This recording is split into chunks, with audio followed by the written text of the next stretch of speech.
es perfecto para lo que quiere Arteta. Cuidado, qué peligro la tiene Bukayo, Saka, tira el recorte. ¡Gol! ¡Gol, gol, gol, gol, gol, gol, gol, gol, gol, gol, gol, gol, gol! De Bukayo, Saka. Gol del Golden Boy. Golazo, jugada en el área, al toque, asociándose, gustándose, como le gusta, nunca mejor dicho, el Arsenal, y haciendo el primer gol del partido en este minuto 6 de la primera parte. Arsenal 1, Wolverhampton 0.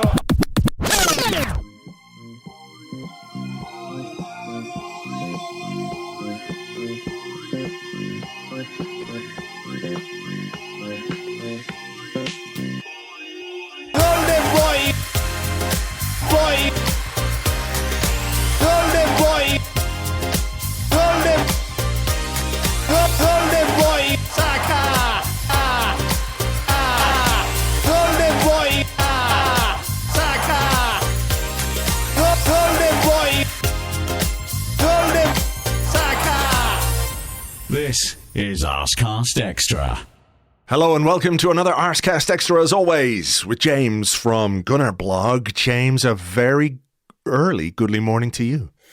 Goodly early morning to you too, Andrew. Nice to wake up 4 points clear at the top of the Premier League. It is. Maybe temporary, but it's still a very nice place to be. It is maybe the earliest we've ever recorded on a Sunday. Yes, it is. It is. But, you know, why not? We're enthusiastic. Well, We're this ready. is it. This is it. I've been up super early, did the blog, got the jingle ready for the start of the podcast. Very productive morning. And, you know, we can talk about what was, I think, an interesting game against Wolves yesterday. We can. I've been up for a while as well.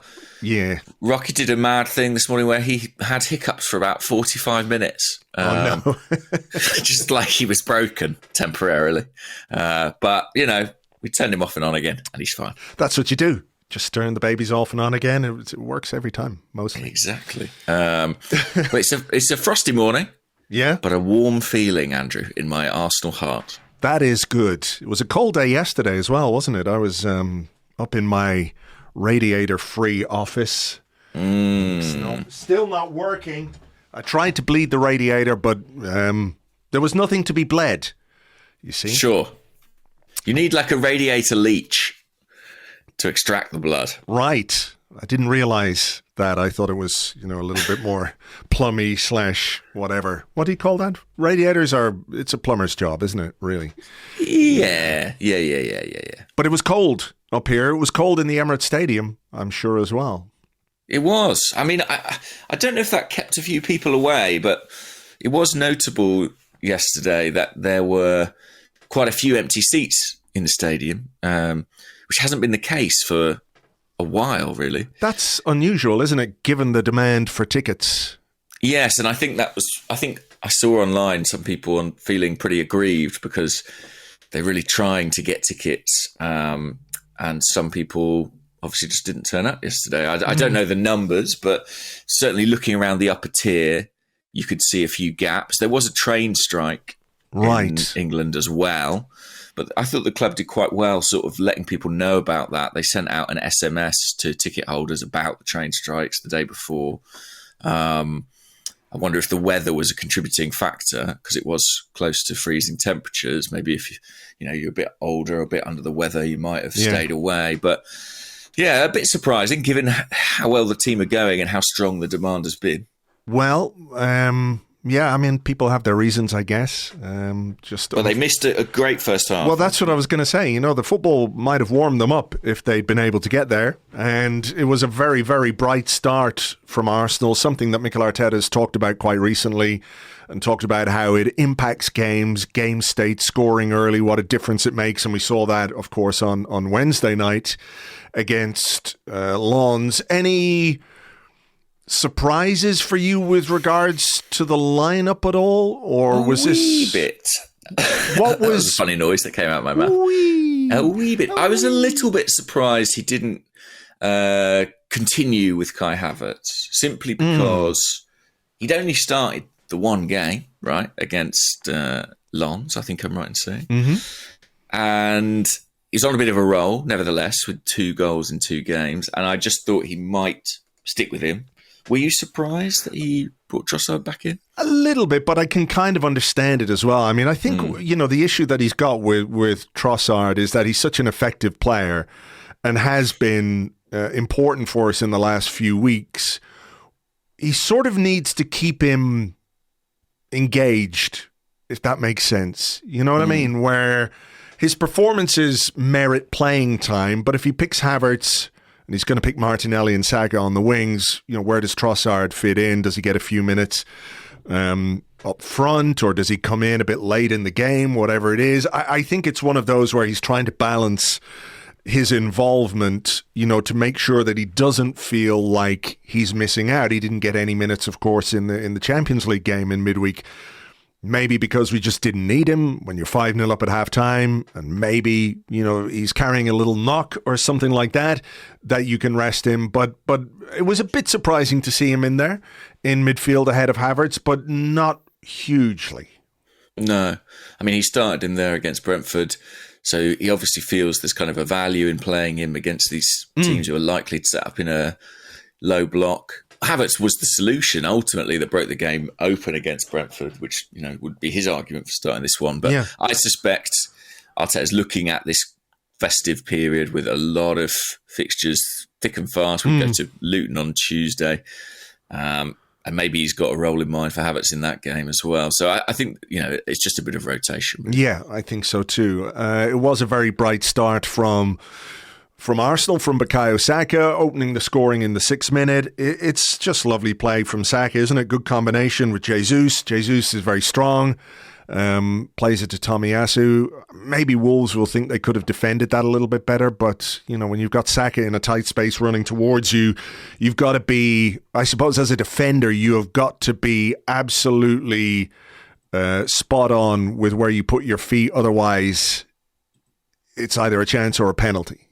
Yeah, I mean, he's so good in those areas. It was a blistering start to the game, really, and Saka especially, I thought was excellent in that period. I thought this is a really lovely goal. Personally, I was a big fan of Gabriel Jesus' part in it. Yep.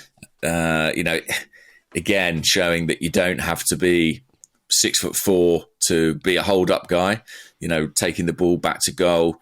I think he's got one defender pinning him, another one closing him down, and it's just 3 touches that are perfect, essentially.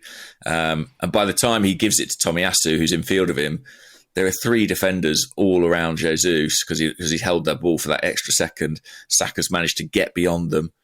Gets a little bit of luck, I suppose, just before he finishes it off, but then a nice finish off his right foot. Yeah, it is a good finish. Right foot, and his recent good form continues, and the impact that he's having this season. We just seem to have the discussion or the chat about what he is producing every week, because he is now producing almost every game. Yeah, there was a good stat doing rounds yesterday. I think that he's scored or assisted in 10 Premier League games this season. Only Mo Salah in the Premier League can match that, apparently. So yeah, he's been incredibly consistent and productive, when it comes to making, difference-making moments in the final third. What about his new celebration? The sort of cabaret heel clicks as he's Morecambe and Wise. He must have got like a box set or something. Yeah, maybe it's that. He's gearing up for all the repeats of the Morecambe and Wise Christmas special. It's sort of like a cheeky, chappy heel flick, isn't it? Yeah, it is. So, I mean, it's another very endearing aspect of Bukayo Saka right now. He can do what he wants. Second goal, Saka was involved with a cross that ended up just going a little bit too far. But the play after that, the combination between Zinchenko and Jesus, that feels like, 2 players who really know each other very well. The weight of their passes in particular, so Zinchenko's first one in field and Jesus' I'm watching it now, his little touch back is so perfectly into the path of Zinchenko. It's a beautiful goal. It's the sort of goal that managers spend hours on a training ground, perfecting a pattern of play. This was textbook Arsenal, I would say. I agree. And it's not an easy finish either. I'm just looking back at it again. I sort of, if I was a Wolves fan or if I was the Wolves manager, I might be a little unhappy with my number 23. Who's 23? Is that Kilman, is it? Perhaps if he's got the captain's armband on. Yes, I think it is. Yeah. Anyway, I think he maybe could have done a little bit more there, but it is brilliant play. It's training ground stuff. I think the pullback is excellent in terms of its accuracy, but it's still not an easy ball for Odegaard to hit because it is bobbling a little bit. That's true, and he strikes it so cleanly and so pure. It's kind of astonishing, Odegaard. His goal-scoring record at Sociedad was okay. Then he came to Arsenal. It was clearly an area where he needed to improve. And it's quite rare that you see a footballer just sort of decide to get better at something. But it feels like he has the ability, his technical ability is so secure that as soon as he focused on arriving at the right time, being composed in those settings, the numbers have just gone up and up and up. And he looks so comfortable stroking that home. Yeah. I don't think the defending is perfect from a Wolves perspective. And we spoke about Saka. I think they really missed Aït-Nouri, who's been one of their best players this season. They couldn't really live with Saka in that first half on that flank. But everything Arsenal do, I think, follows Mikel Arteta's instructions to the letter, from switching the ball quickly across the pitch to the way the space is created on the overlap to the cutback. Yeah, it's just a great, great, great goal. No, it really is. And, he was superb on the day, Martin Odegaard. Yeah. We might talk a little bit about him later on, or talk a bit more about him later on. So 2-0 up after, 13, 14 minutes, and after what happened in midweek, you're sort of going, ooh, okay, could we do this again? Is this another one where we could be 4 or 5 up by especially the when break? their first choice goalkeeper seemingly had had enough of the goals going in and the freezing temperatures. Maybe that was it. He seemed to do something to his back, which of course is it's an important part of a goalkeeper's physiology, I believe. Sure, they have to have a spine. Yeah. They must have a back, which allows you to make saves. And to be fair, he did make a very good save just before he went off. There was a chance for Trossard, pass from Odegaard. It is a really good take from Trossard because it's a sort of a drilled ball. He had to hit it really quickly to get it into his path. A little unfortunate. It's one of those where he could have just poked it beyond the keeper, but the keeper came out and made a good save. That could have been 3-0. Yeah, I guess, with hindsight, say maybe he could lift it over him, but it's a very good stop. Brilliant first touch from Trossard. I would have absolutely loved to see that hit the back of the net. It'd be another one, sort of another collector's item of a goal. But the guy who came on actually for Jose Sarr was his name Bentley. He was at Bentley, Arsenal as a kid. Was he? Yeah, he was a trainee at Arsenal way, way, way back. So I don't think I've ever seen him play before, so probably quite a big moment for him. He's not a young guy, but certainly not spent a great degree of time at the top level. Sorry, I don't know where I got Wes Bentley from, but Dan Bentley. You just thought of like Wes Foderingham as the sort of quintessential backup goalkeeper figure, I suppose. But yeah, Dan Bentley was at Arsenal until 2008. Right. Yeah. I mean, even with all the knowledge and information we have about the youth team, via George Bird and all that kind of stuff, that's not a name I recognise. Yeah, there you go. Well, I guess, you have certain goalkeepers in the group and only one plays and the rest kind of disappear. Yeah. But he's taken a long route back to the top. Southend United, Braintree, Brentford, Bristol City, and as of this summer, Wolverhampton Wanderers. So, well, he's no João Virginia, that's for sure. Yeah. But big moment for him. But, to be fair to the guy, kept a clean sheet. He did. Which I did not anticipate. Let me tell you, when Arsenal were 2-0 up and flying, I thought this could be a bit like midweek all over again. Well, there were moments, there were chances. I think we can talk about those. I mean, Wolves did get back into the game. I sort of think that moment with the goalkeeper halted a bit of our momentum in a way. The break in the game, and it might have allowed Wolves to sort of reset a little bit. And they did have a spell in the game, around the half-hour mark where they had some possession. They a couple of crosses. I don't think they threatened in any serious way.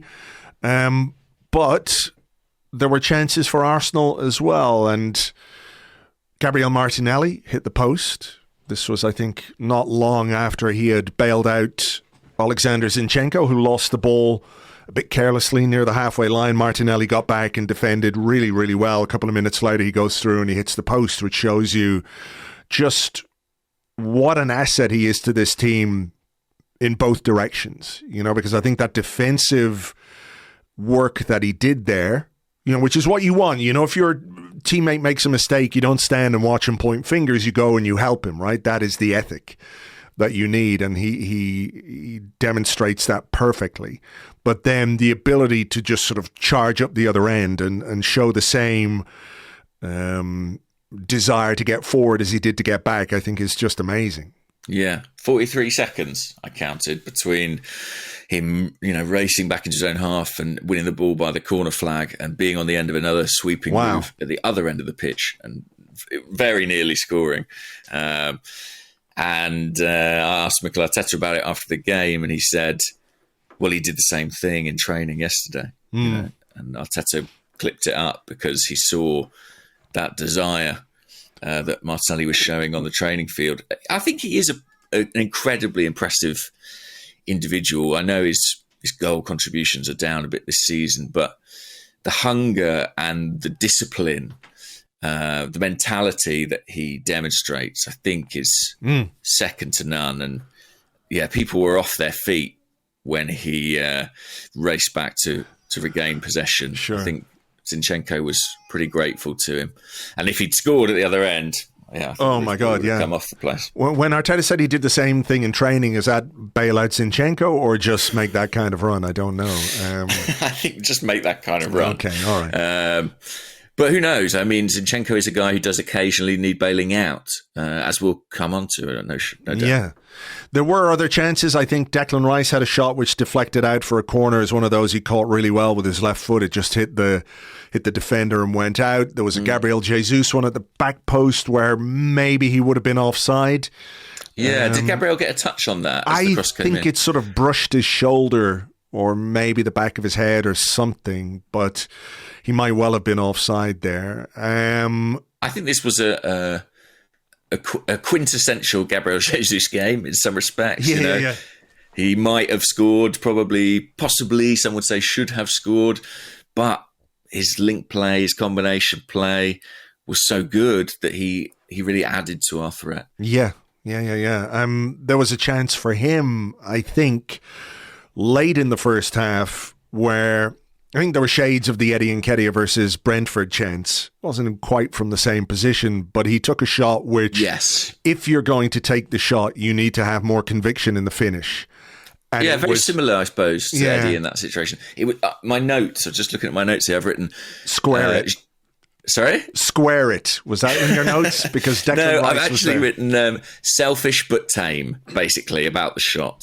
Which I don't have a problem with it being selfish. You want to see your forward taking those opportunities on, but you just would like them to strike it a bit better. Yeah, I mean, I think if you look back at it, there's a very frustrated Declan Rice in the picture because it's a great pass from Odegaard to send him through.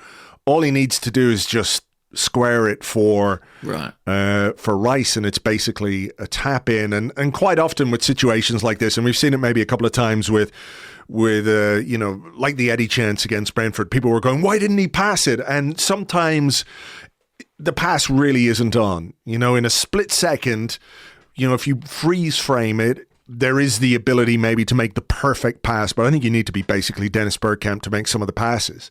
Mm-hmm. This one, I think he just needs to poke it with the outside of his foot, and Declan Rice is there to make it 3-0 just before the break. And I think that would have quelled any chance that Wolves had of getting back in this game. And the margins, as we keep talking about in the Premier League, are so tight that within, a couple of minutes of missing that chance or not making it 3-0, there was a big chance for Wolves right at the end when there was a mix-up, I think, between Saliba and Zinchenko. I don't quite know what went on, whether there wasn't sufficient communication between the two of them, but they sort of cross paths. Zinchenko tried to play it back to David Raya, but underhit his pass, and it was Hwang, I think, who was through against David Raya, who did very well. But that was another moment in which Zinchenko's defensive instincts were maybe found wanting. Yeah, I mean, I'm watching it back now. Gabriel comes out of the back line to try and win a header. And to be fair, I'm not sure who it is for Wolves. I wonder if it might be Semedo, the right wing back, sort of tucking around. They win a really good header against Gabriel to knock the ball on. And there's a bit of space in behind him. And that's where the kind of miscommunication between Zinchenko and Saliba seems to be. There's a bit of a leaving it to each other sort of moment. Zinchenko doesn't get a good contact on it. And Hwang goes through. Raya does well. I mean, his position, he's not sort of stuck to his line.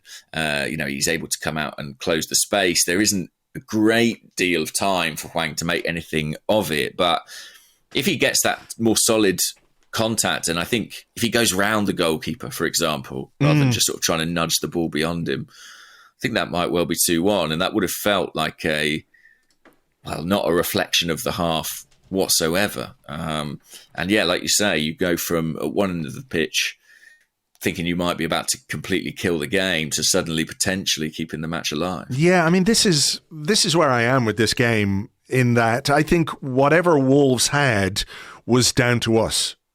It wasn't so much Wolves creating dangerous opportunities, it was our own carelessness that presented them with chances. If you think about it, I think there was one save that David Raya made very early in the second half. It might have been Matheus Cunha, actually, who turned and shot with his left foot. Raya made a save at the near post.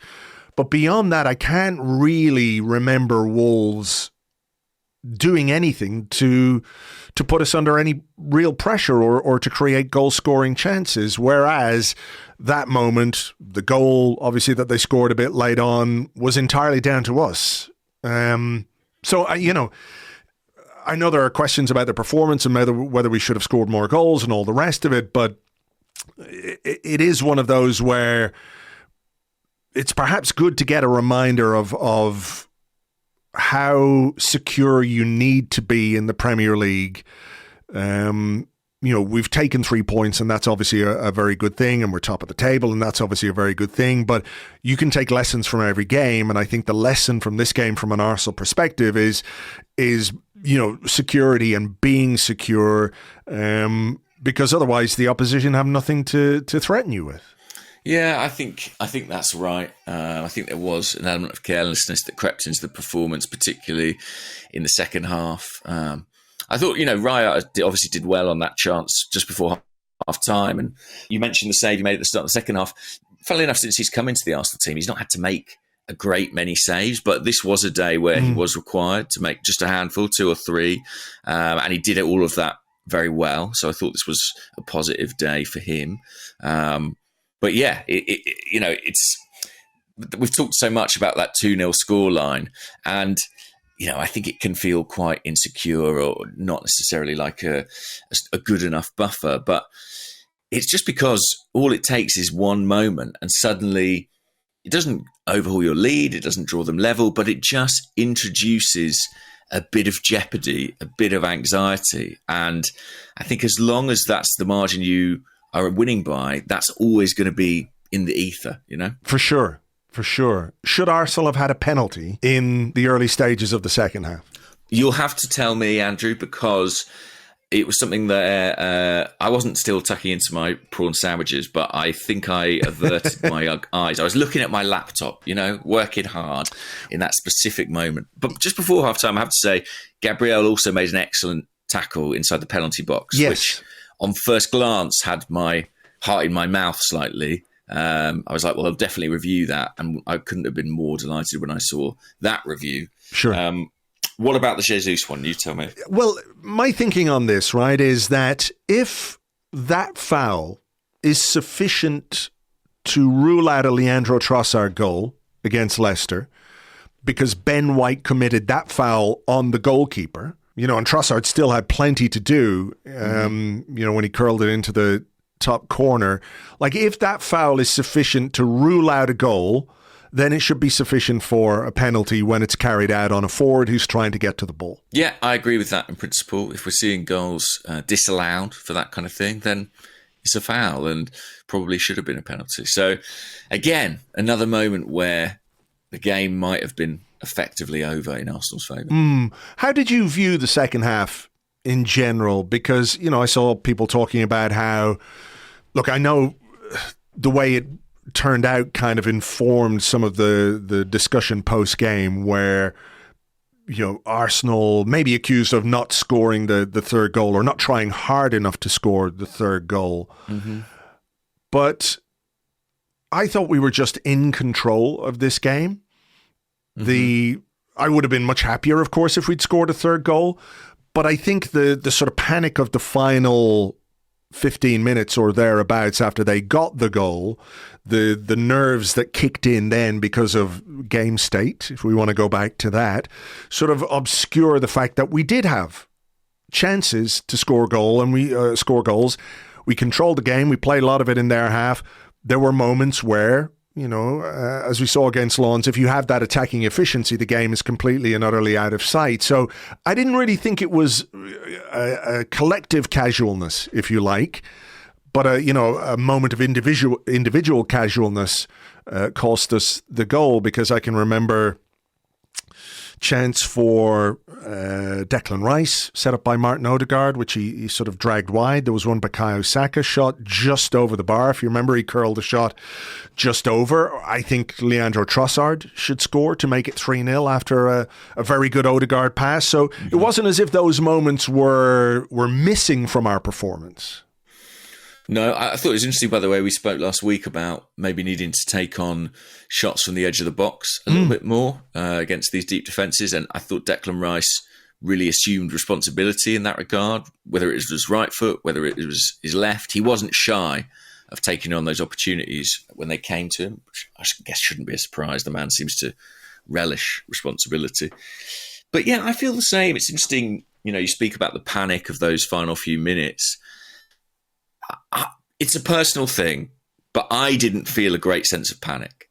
And I felt once they got the goal back, I never really felt that there was a great deal of threat. And I think that speaks to how effective and efficient this Arsenal team is becoming. Yeah, it was more a reflection of the game overall, right? I think the final 15 minutes or 12 or 14 minutes with all the injury time, like, I agree with you that there wasn't a great deal of threat from Wolves, but for me, where the nerves kicked in was the sort of out of the blue nature of the goal that they got, because there was nothing going on, and then we gave them, I mean, it's a very good finish, to be fair.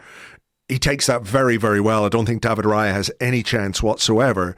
But we gift wrapped that for them, that chance, which he took very well. So it wasn't a case that I thought, oh, we're under a lot of pressure here. It was more a case of, well, another moment like that, which has been, there were moments like that peppered through the game, mostly from Zinchenko, in fairness, but they were there. So it wasn't as if I was 100% secure in the knowledge that this could not happen again, if that makes sense.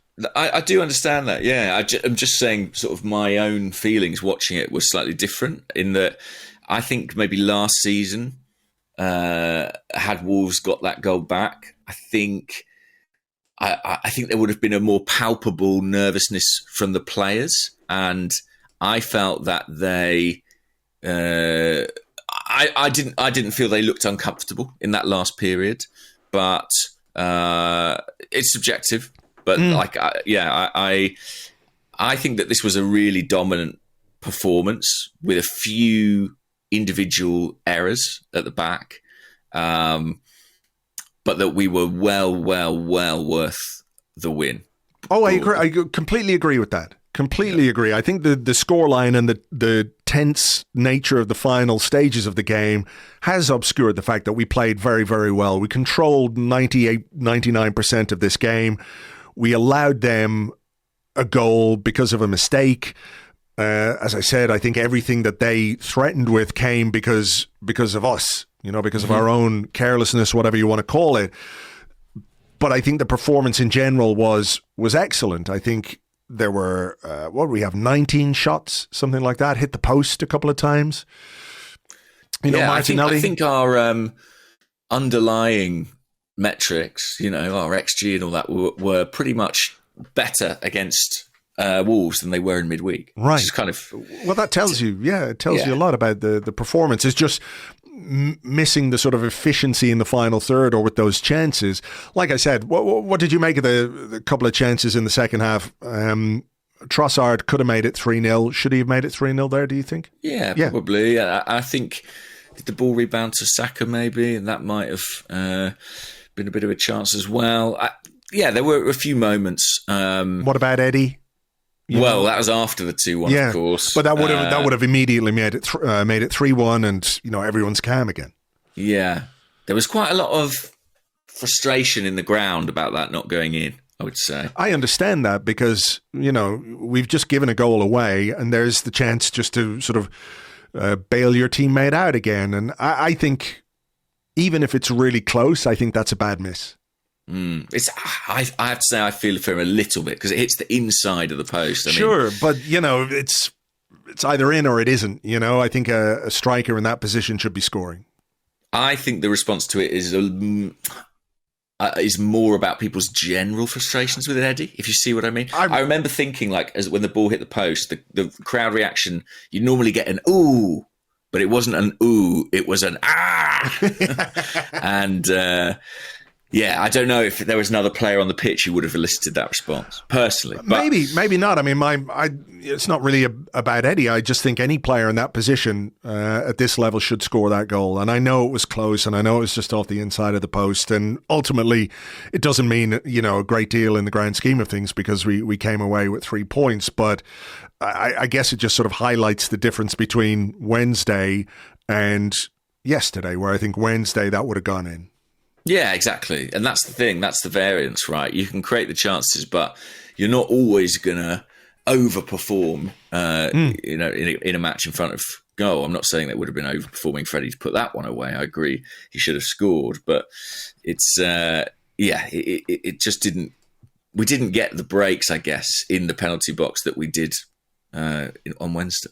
What about this question that we have, given that we've talked about the goal in sort of, roundabout terms, but AFC or YPY on the Discord says, has a game ever more clearly demonstrated the yin and the yang of Zinchenko, instrumental to the attack, problematic for our ability to close out a game by encouraging the opposition with big moments? I mean, I think it probably does. The stuff he gives you going forward and his involvement in the second goal was outstanding, but defensively, he was kind of all over the place, not just in the second half. I think, we've already talked about moments in the first half as well.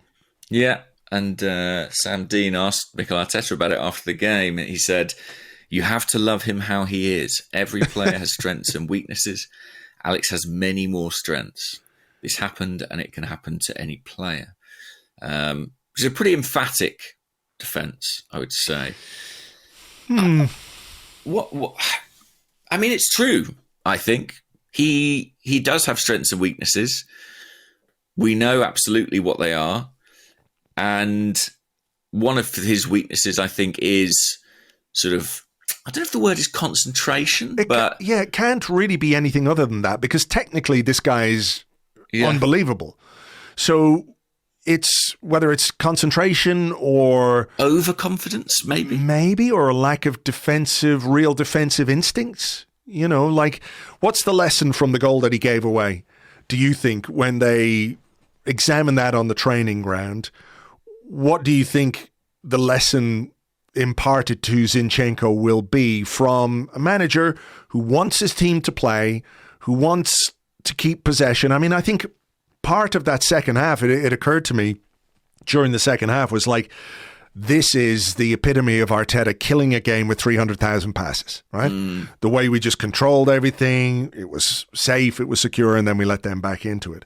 But I think maybe the lesson is, there are moments, even if you are technically brilliant like Zinchenko, even if your manager wants you to play your way out of trouble, sometimes you just need to put your fucking foot through the ball. And that might sound industrial or whatever it is, but I think that's true.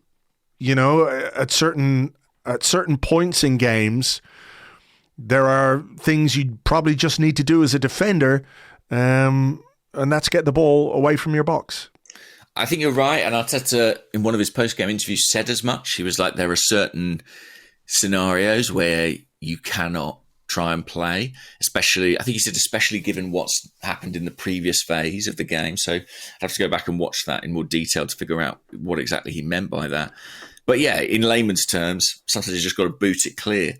I think Arteta's had players who that would be more their inclination. And I think he would rather have a guy whose instinct was more often to play than not. Mm-hmm.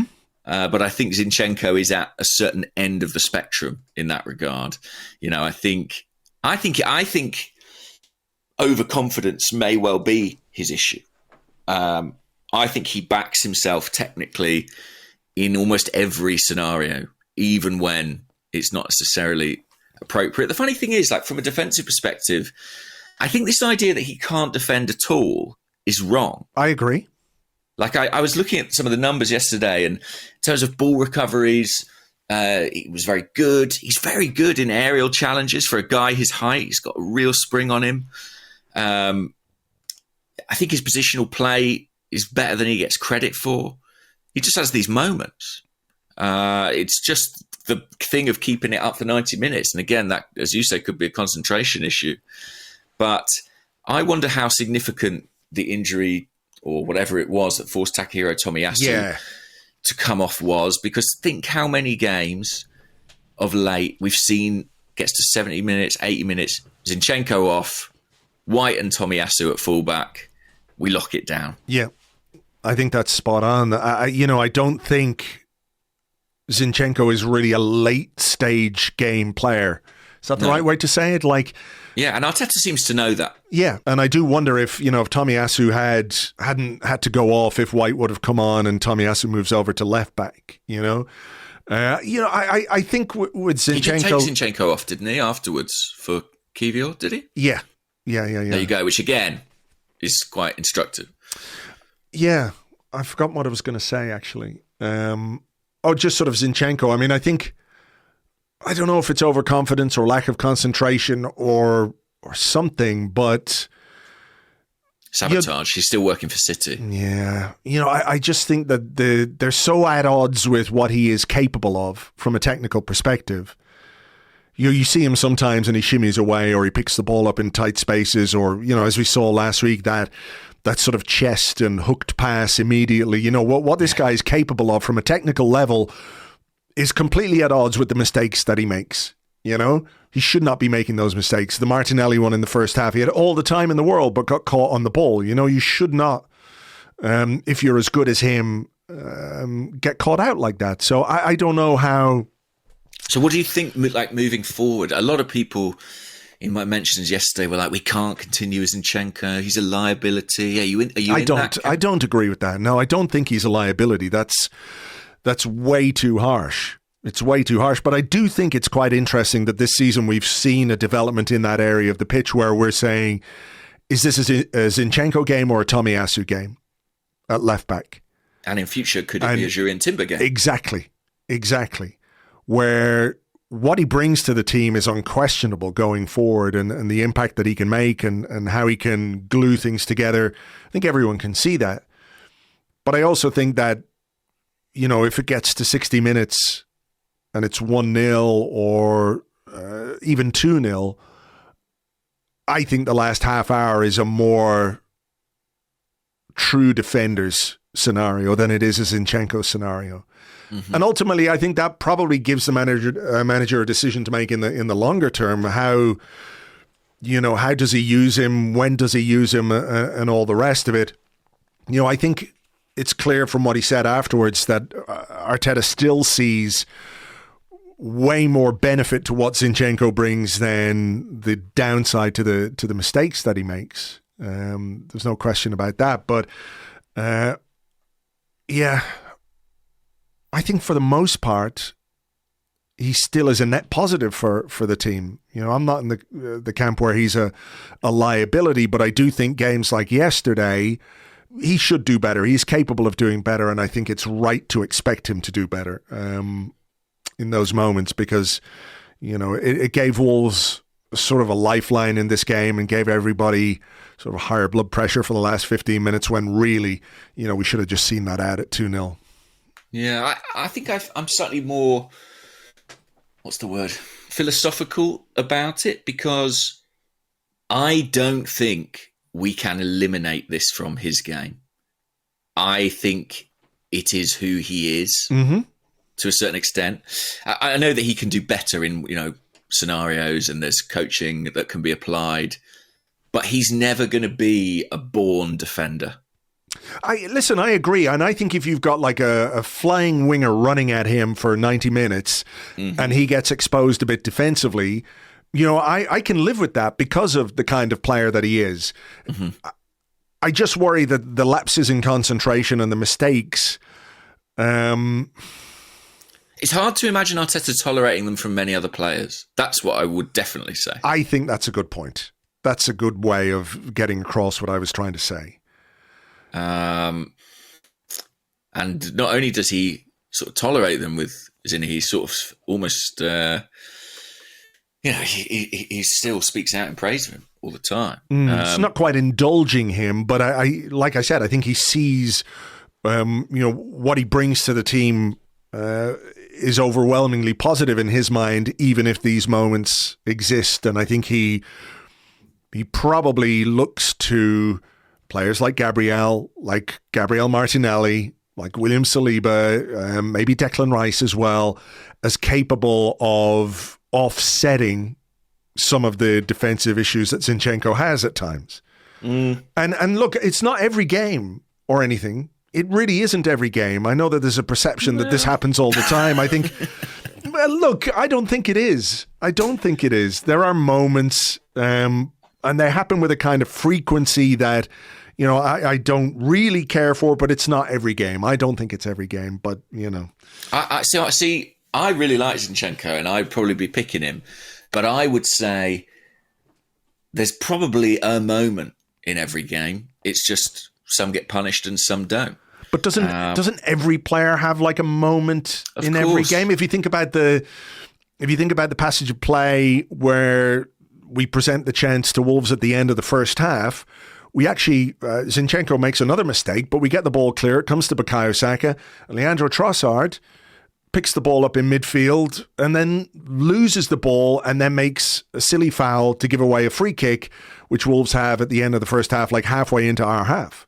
And there's a moment, like every player has them. Even goalkeepers, we've seen that plenty of times this season. I just think because, I don't know, it's fascinating with Zinchenko. He is just an unusual player and a very interesting player and not a perfectly rounded player. But Arteta seems to be absolutely loyal to him and still sees all the positives that he brings. And we haven't spoken about those a great deal today, but they are there too. So it's just a bit of a complex picture. I think he can do better than he did yesterday, for sure. But I think there's always going to be that element of risk with him, which is just interesting in a season where so much of what Arteta has done feels about the elimination of risk. You know, Zinchenko is still there.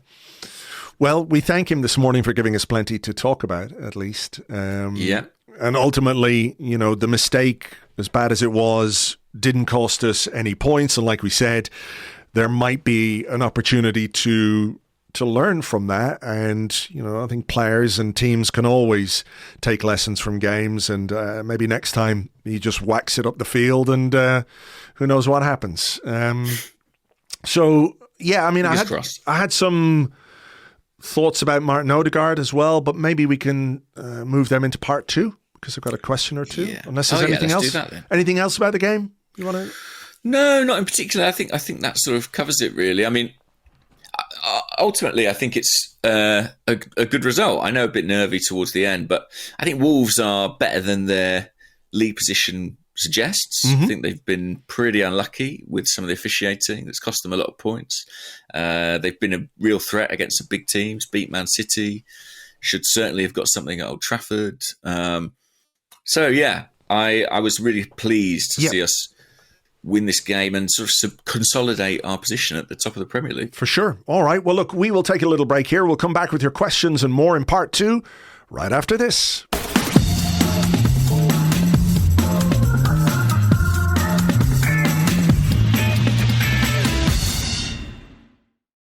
Welcome back to the Arsecast Extra. This is part 2 of the show where we answer questions that you sent to us on Twitter at Gunnerblog and at Arseblog, also on the Arseblog Discord chat server, which you get access to if you are an Arseblog member on Patreon. And it is from the Discord that we begin today, James, from the Zeekmeister.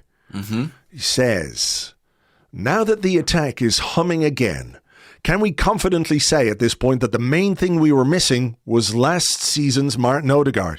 He's clearly struggled with form and fitness so far this season, but now he looks healthy and back to his effervescent best.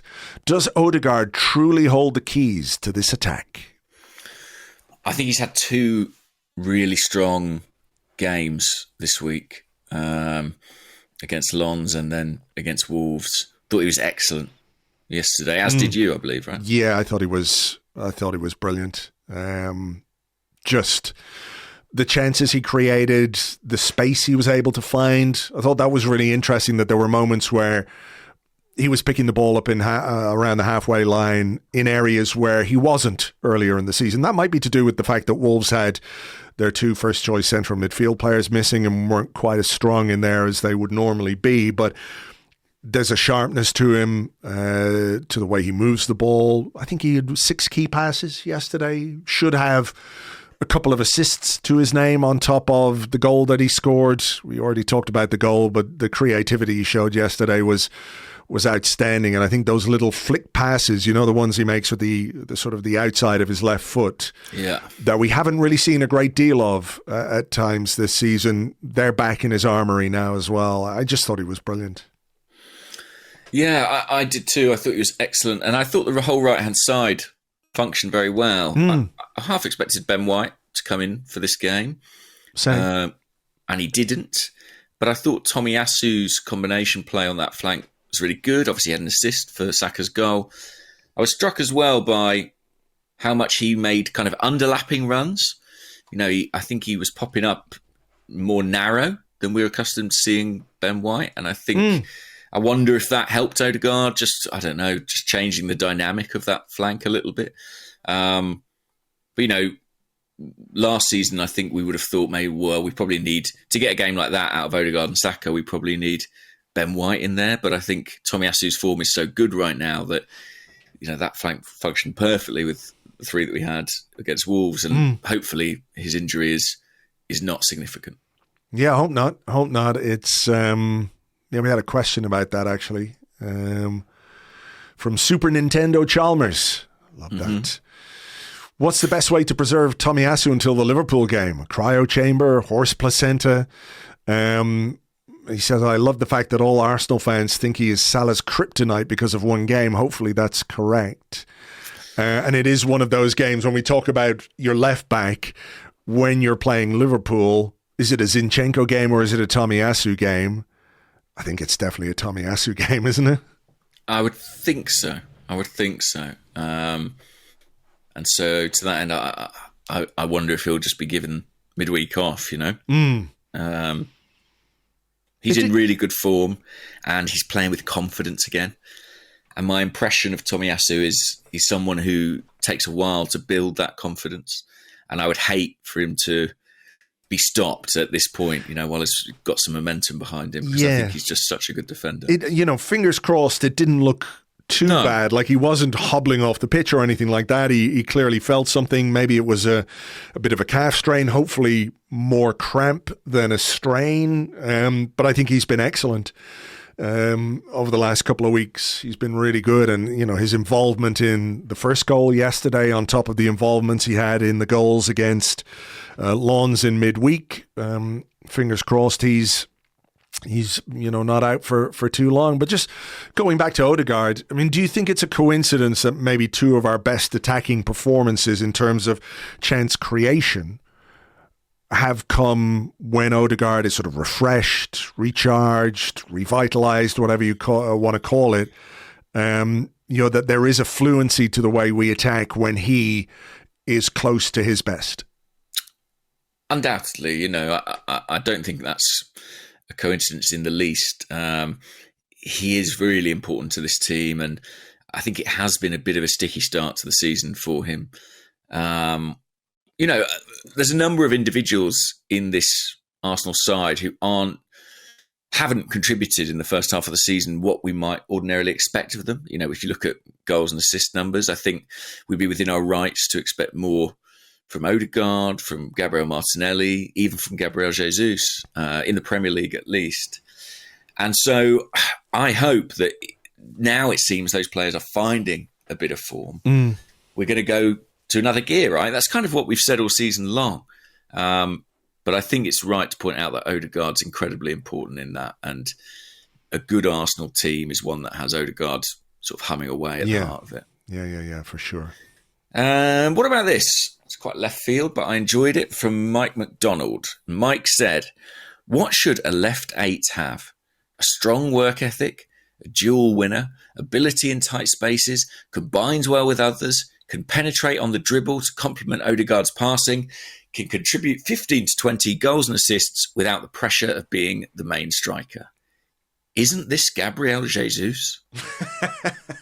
So this is the Gabriel Jesus for Left 8 campaign beginning right now? It starts now. It starts now, Andrew. I think we sort of joked about it on a previous show about doing a Joe Linton with it. I mean, I don't see it, to be honest. I don't think that is Gabriel Jesus's best position by any means, because I think the sort of combinations that he's involved in need to happen much closer to the penalty box for them to be as effective as they are. I mean, there was another question about Gabriel Jesus from Lowy133. We all love how Jesus plays, but one league goal all season is not good enough. There are forwards out there who can do the Jesus stuff, but also score 20 goals. Maybe. I'm not sure about that. Why is he graded differently to other strikers? I mean, I think it's a bit... It's the Lacazette conversation all over again. Yeah, I mean, there's a slightly cherry-picking the stats there. One league goal, I get it, but also, what's he got, 4 goals and 2 assists in the Champions League in 4 games? He's only played about 3 games as a centre-forward in the Premier League to date. But it's interesting, when we were debating Zinchenko and players who offer more than they cost you, I did think of Jesus, because he is a player with enormous strengths to his game, but he does have a flaw, and his flaw is his reliability as a goal scorer, in my opinion. And I think the data over time sort of mostly backs that up. In the Premier League, at least, his record in the Champions League, for whatever reason, is outstanding. Just tell him it's a Champions League game every weekend. They're all foreign players. He won't be able to tell. Yeah. You're playing Wolves today. I think when we take him to away games, we blindfold him and put him in the boot, essentially, of the coach, with all the luggage. And then we get him out and say, "You're in France now." I don't know. Yeah. So it sounds mental, obviously. No offence, Mike. It sounds mad, the left 8 thing. But I'll chuck myself in the camp of curious. I agree it's probably not his best position. But funnily enough, I don't think it's Granit Xhaka's best position. And I don't think it's Leo Trossard's best position, or even necessarily Kai Havertz. But what we ask of that left 8 is unconventional.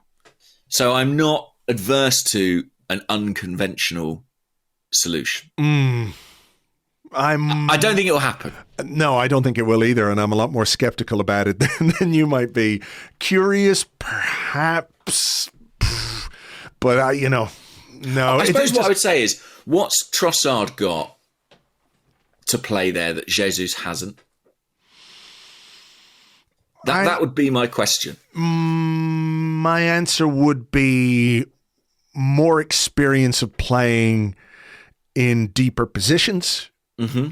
Because Jesus has played his entire career, in the forward line. Yeah. I mean, look, I've often thought about Bukayo Saka in the left 8 position. Yeah. He's so good on the right. I understand why he plays there and all the rest of it. Technically, I think he could do it. I just think he's such a good player. He would be able to flourish in that position. I just can't picture it with Jesus. I don't know, maybe, you've made a very good argument for it, but it just doesn't feel right to me. Instinctively, I just don't see him as effective in that position. I could be completely wrong, of course.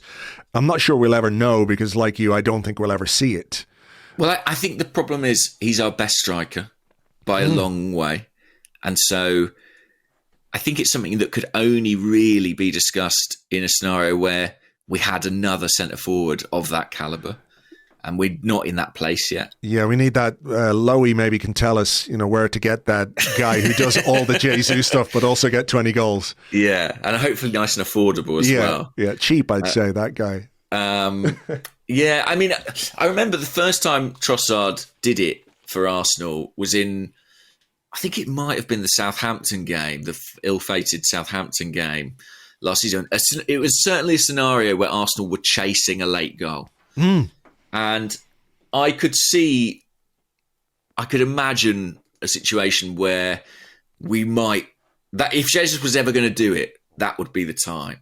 But as I say, I think it sort of requires you to have a really reliable centre-forward alternative that you trust. And I don't think we're quite in that place, really. So I'd be curious, but it would require a lot of dominoes to fall for us to ever see it. Yeah, but listen, very interested on finding about who those strikers are. Yes, please. James Lowy, let us know. Let's have a list. All right. Joe, who's at JoeArsenal_ on Twitter, says, with 5 straight wins since the Newcastle game, is it fair to say Arteta's handling of that defeat was spot on? I felt part of the reason he went so strong on VAR was to protect the players, and it seems to have created the siege mentality we hoped it would. It's a great point. I hadn't thought about it in those terms. So yeah, we were beaten at Newcastle. Yeah, Sevilla, Burnley, Brentford, Lens, Wolves. It's a very decent run, but it's reflective of what we are. We're a good team. We won't lose a lot of games. Andrew, I really think we're going to win something this year. I really think we are. Well, I hope you're right. Yeah, I said it a while ago, and my conviction at this point is stronger than ever. I can't for sure say it's going to be the Premier League or it's going to be the Champions League. But this team is capable of winning the Premier League. I really think that. I think this team is more capable of winning the Premier League than last season's team. And last season's team came very close. I'm fascinated, I have to say, by what Arteta said before this game. I should go back and see if I can find it. But he was, I think he was asked in the pre-game press conference where, there's this constant reference to last season, isn't there? Mm-hmm. Like, are we going to be able to do what we did last season? Can we click from an attacking perspective the way we did last season? And he said, I've got the quote here, he said, it will be different. It won't be the same, and we cannot expect the same. This team is going to be different to last season, hopefully very different next season. And that's part of the evolution by leaving some things in the past to make way for new things. It's a transition. We still want to be competitive and win matches, and I think the team is competing really well. I think that is really, really interesting because it's so deliberate. And we can talk about players we've missed this season. that have, I think, had an impact on how we've attacked, right? Odegaard, as we mentioned, struggled with a bit of form and fitness and all the rest of it. Gabriel Jesus in and out of the team. Thomas Partey has barely played. Elneny was out. Of course, exactly. Yeah. But, I think there are reasons why certain games haven't been as fluent because of personnel that we've been missing and all the rest of it. But I also think that this is a very, very different approach to how we attack, how we play games, how we win games, right? That even with these guys out and the mitigating circumstances, we're winning a lot of football matches.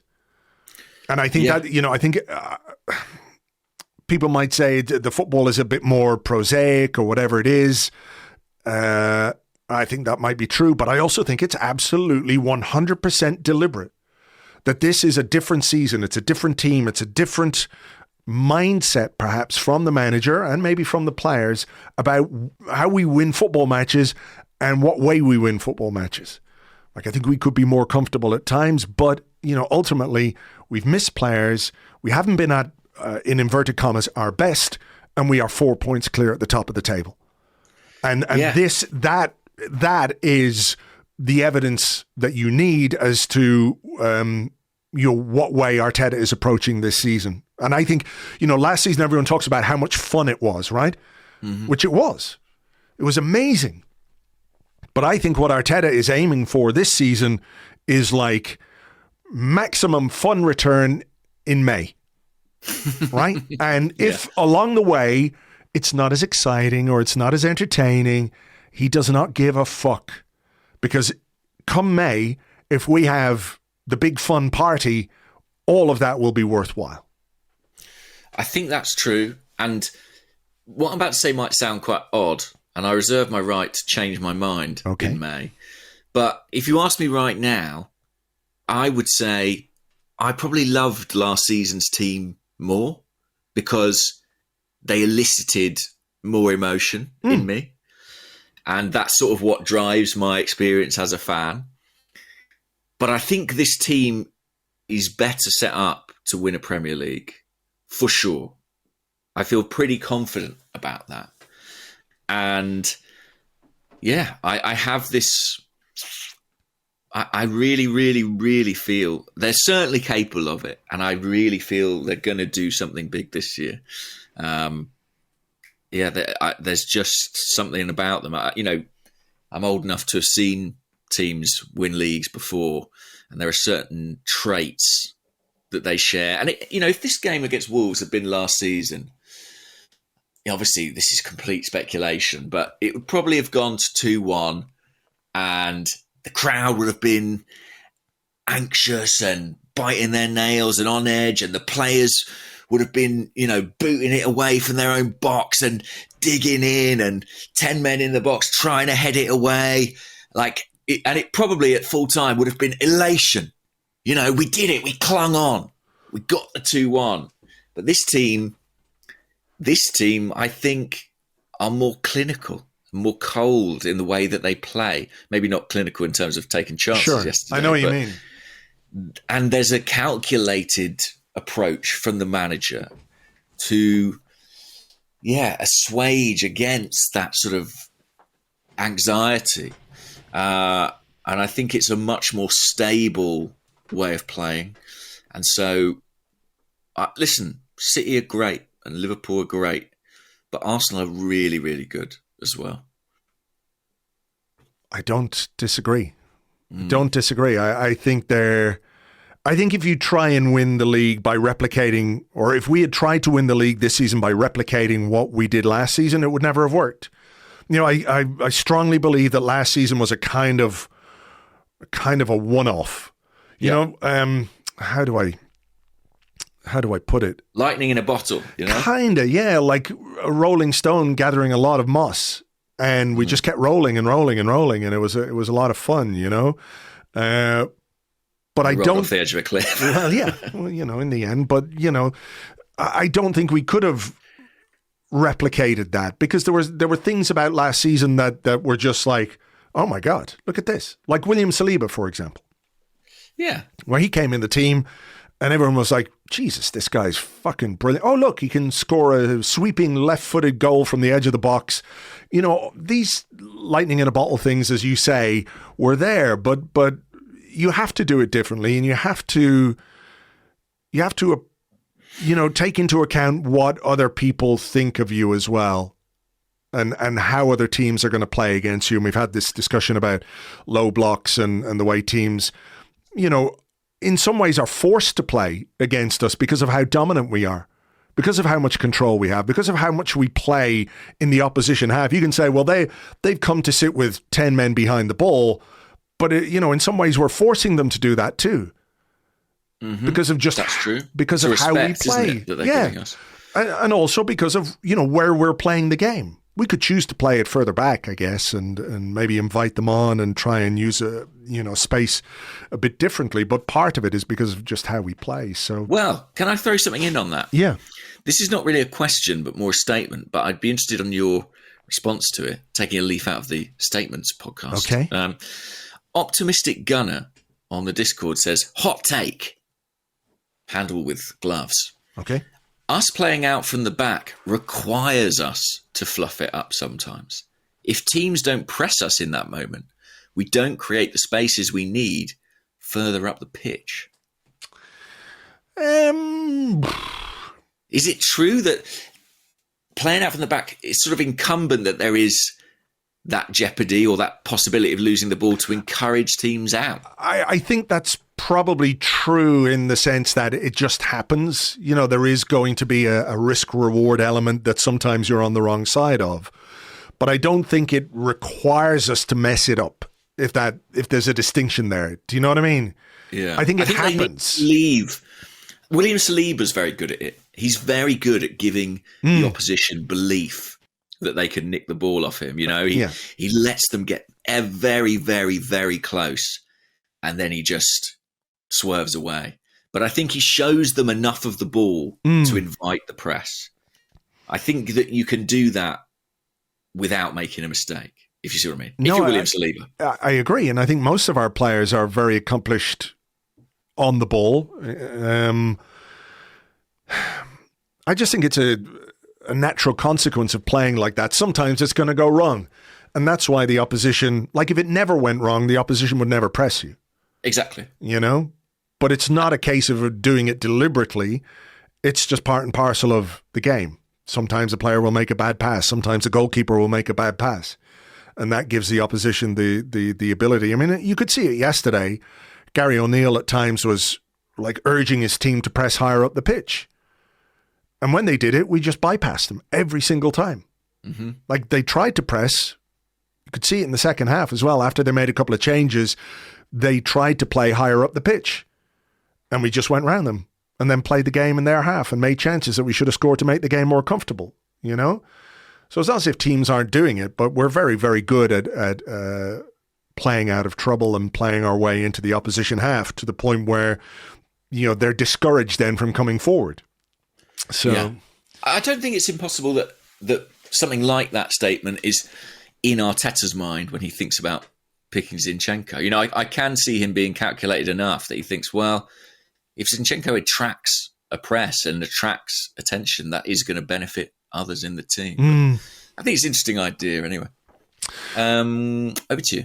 Ringo Casey on the Discord says, we have the lowest amount of yellow cards in the league, but it's not as if we're not making tackles. We're 12th. Manchester City are 20th. Is this a really clear demonstration of the control Arteta is implementing on matches? I feel like we used to get cards for anything and everything. Has that perception changed? Is it perception or is it tactical? I noticed that William Saliba got a booking yesterday, first time for a long time. Yes, 400 and something days, something like that.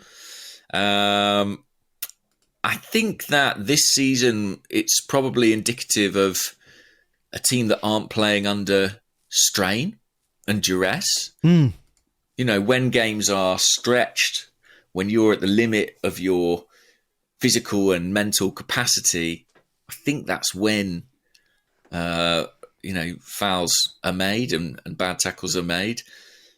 I always remember that was Granit Xhaka's problem for such a long time, that we were kind of demanding a degree of athleticism from him that he didn't necessarily have.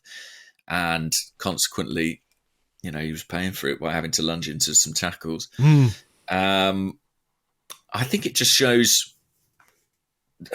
listen, we are so good in our shape that we're not left in many scenarios where we have to make last-ditch, dangerous, desperate challenges. Yeah.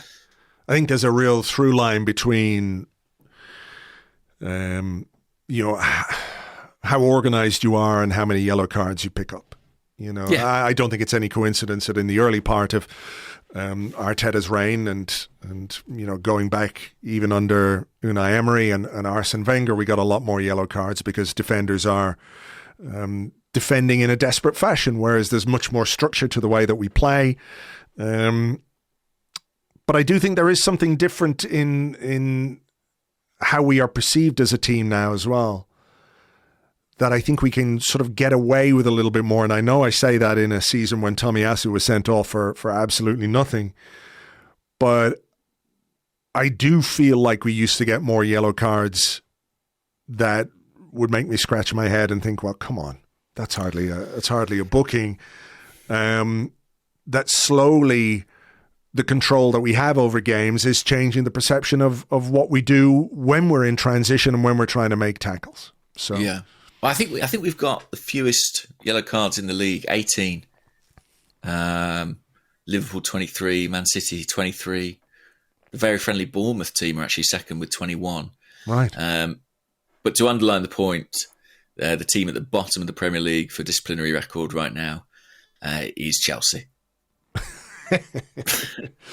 And no surprise either to see Newcastle actually down in 17th, but there you go.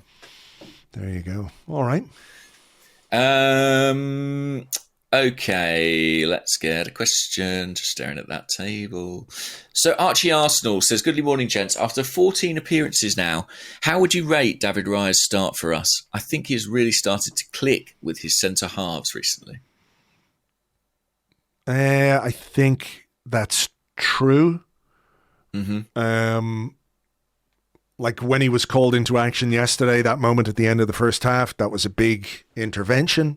Maybe the Wolves player should do better, but Raya was still out quickly and got himself down, made a good save. I think he's looking more comfortable now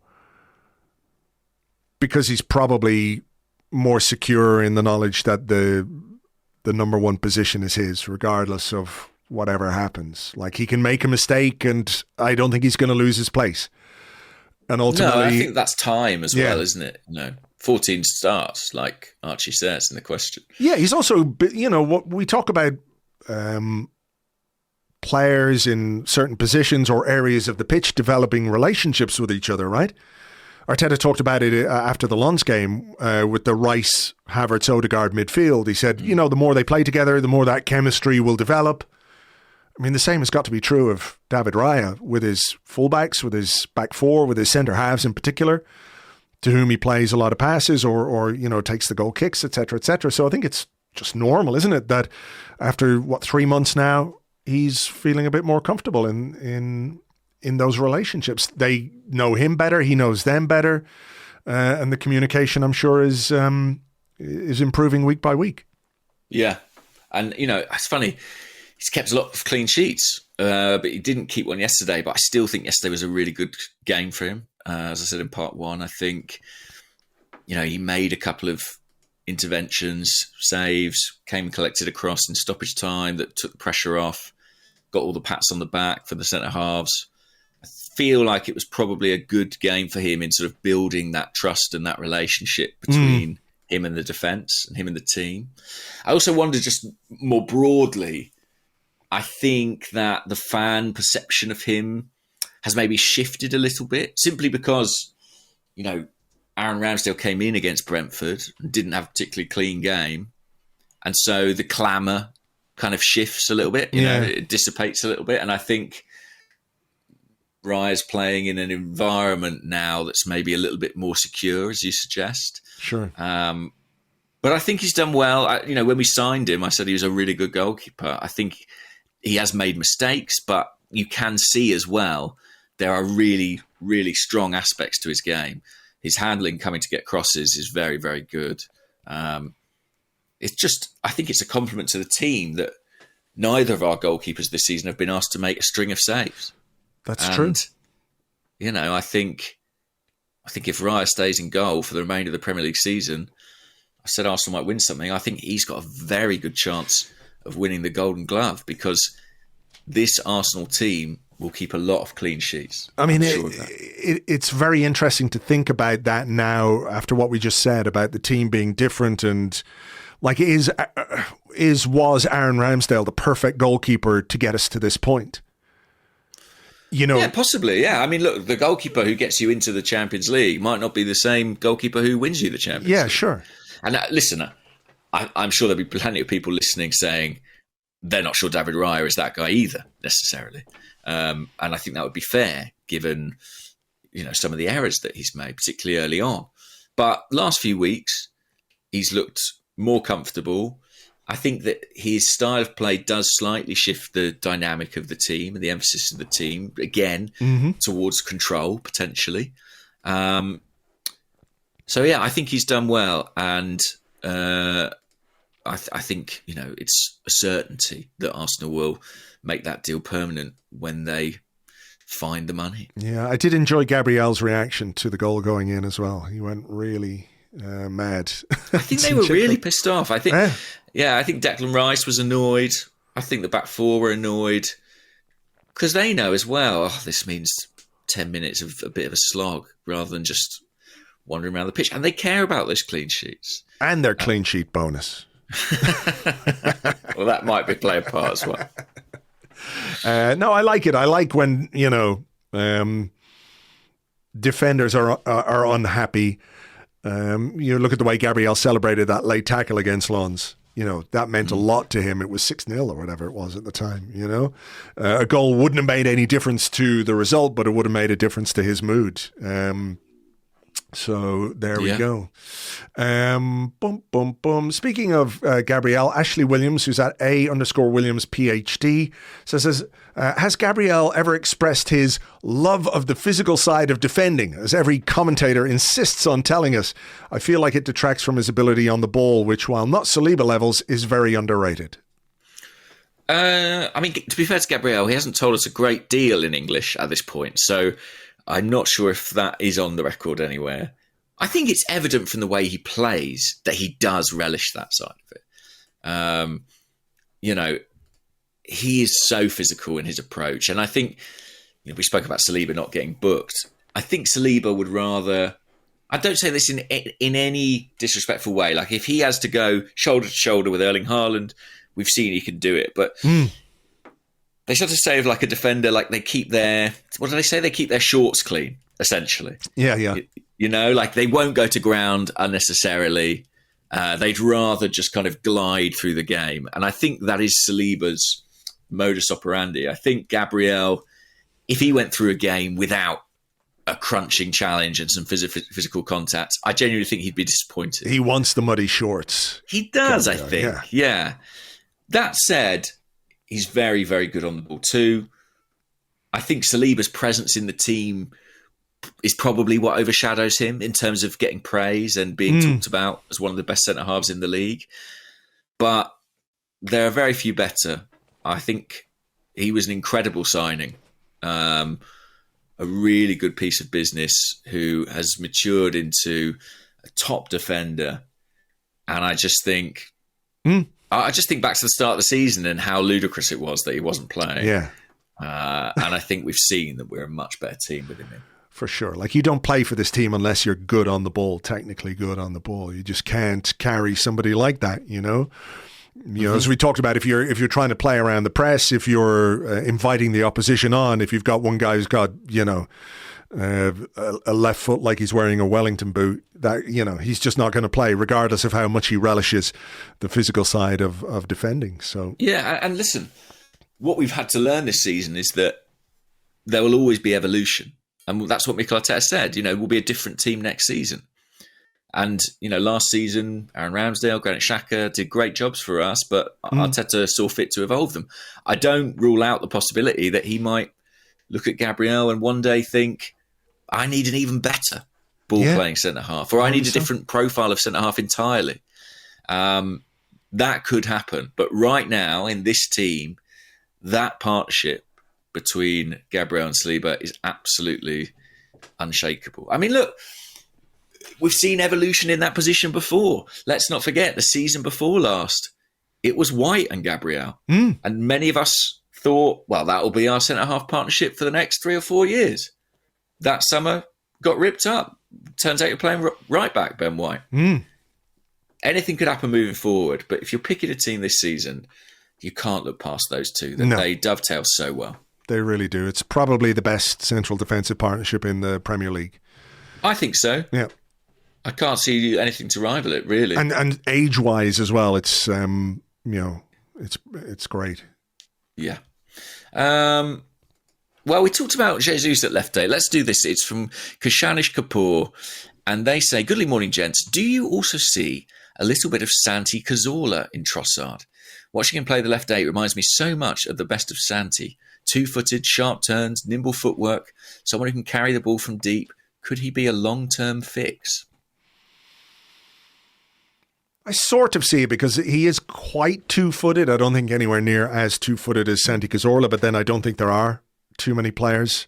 He's also small. Yeah. Which may be reminiscent. Small and two-footed, yeah. That's the similarity. Like, do I think he's going to be the long-term? I think he's someone who can play there, and clearly the manager thinks that too, but I don't think he's going to play there all the time. I'd be very surprised if he made that position his own, if you like. I think he's done fine in there without being particularly brilliant or spectacular. But I think that's just down to technically how good he is. Like, you can put him in most places in the top end of the pitch, which is where he has to operate for the most part when you're playing, at home against Wolves or whatever, where you are going to play most of the game in the opposition half. I think it suits him really well. I don't think he's been, I have to be honest, Santi Cazorla is one of the best footballers I've ever watched. And I think almost as soon as we put him into that midfield role, he was bossing it. It was very early on in us doing that he went to the Etihad and was extraordinary. And I don't think Trossard is performing. I know maybe this isn't the suggestion of the question, but I don't think he's performing at that level. And I'm not sure he's got it in him to perform at that level in that position. But like I would say, if I was talking about him in the left eight role against Brentford and Wolves, I'd say he was fine. And I wouldn't go much further than that. But what I would say is this. If he is a centimetre further back at Brentford, then he's got to go. If he takes either of the two pretty good chances he got in this game, albeit one he made for himself with a magnificent first touch, then he's got to go. And if what we're looking for from that left eight position is someone who actually breaks into the box, has that end product and that final third contribution, we are like centimetres from looking at Trossard in the left eight and saying, well, he got 2 goals in 2 games. So there's something about it that works. I think it's as much about his ability off the ball, his capacity to read the play, arrive in the right places, his kind of goal-scoring instincts as anything else. I think that's what's really interesting about him in that position. Yeah, that's a good point. Good point. Fine margins and all that. Fine margins, but really encouraging in some respects that he's ended up in those positions. Well, we'll just have to wait and see what Mikel Arteta thinks and at which point he deploys Gabriel Jesus in that position ahead of Trossard after he keeps missing all the chances. Perhaps at Luton on Tuesday. Yeah, you never know. You never know. Let me just finish with this one because I'm curious. I don't know if you've heard anything. Disco Dan on Twitter, who's at Disco Dan 1111, says, "Good morning, gents. Sorry to bring this up. That's okay. But it's gone rather quiet on Arteta's FA charge. Do you have any idea what's going on or why we're yet to hear the outcome? I'm curious about this because I've been sort of waiting for it to drop all week. And they've already dealt with the Roberto De Zerbi comments, which came, after Arteta's, Arteta's right after the Newcastle game, which is now what? A month ago? It's now quite a while ago. I mean, we just spoke about what a good run we've been on since then. Was it 5 games? So games? yeah, it's a month ago. It was the 4th of November. Yeah. And it's now the 3rd of December, and they still haven't come to a decision. And Arteta spoke 2 weeks ago and said that he had given his observations to the FA. Any idea any theories as to why it's taking so long? It must have been quite the dossier, perhaps. They did that thing that like big firms do where they say, well, please send us all the information you have on this. And there's just like 17 big trucks full of boxes of documents that they have to go through. Yeah, exactly. Arteta's magnum opus about his grievances with VAR. I don't know, Andrew. Like I thought we would hear last week, to be honest. I anticipated Arteta maybe not being on the touchline for the Wolves game. I mean, we could hear any day, would be my best guess.